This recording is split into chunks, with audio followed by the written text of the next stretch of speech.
কেন্দ্রীয় মহাসচিব মির্জা ফখরুল ইসলাম আলমগীরকে যেমন নেতাকর্মীরা স্বাগত জানান, ঠিক তেমনি তিনি তখন বলেন, এই ক্রান্তি লগ্নে দলের ভারপ্রাপ্ত চেয়ারম্যান তারেক রহমানের দিকে শুধু দল নয়, পুরো 18 কোটি মানুষ চেয়ে আছে, সঠিক নেতৃত্বের আশায় আছে। তখন হলবর্তী সকলেই স্লোগানে করতালিতে মেতে উঠে।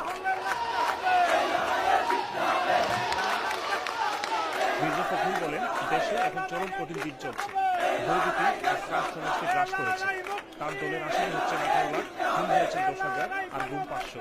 মিডিয়ারও পুরোপুরি নিয়ন্ত্রণ নিয়ে নিয়েছে সরকার।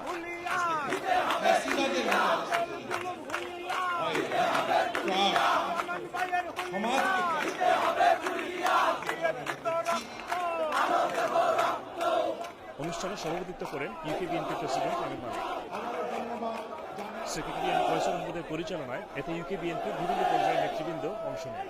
বিএনপির মহাসচিব আরও বলেন, সাবেক প্রধানমন্ত্রী খালেদা জিয়া হচ্ছেন গণতন্ত্রের মা। দেশের জন্যই তিনি হারিয়েছেন স্বামী শহীদ প্রেসিডেন্ট জিয়াকে, হারিয়েছেন ছোট ছেলেকে, আর বড় ছেলে আছেন নির্বাসিত। নিজে আছেন পরিত্যক্ত বাড়িতে বিচ্ছিন্ন জমি। যেন তারা চায় চরম অসুস্থ নেত্রীর জীবনের সমাপ্তি এখানেই ঘটুক। স্বাধীনতা এবং সার্বভৌমত্বের প্রতি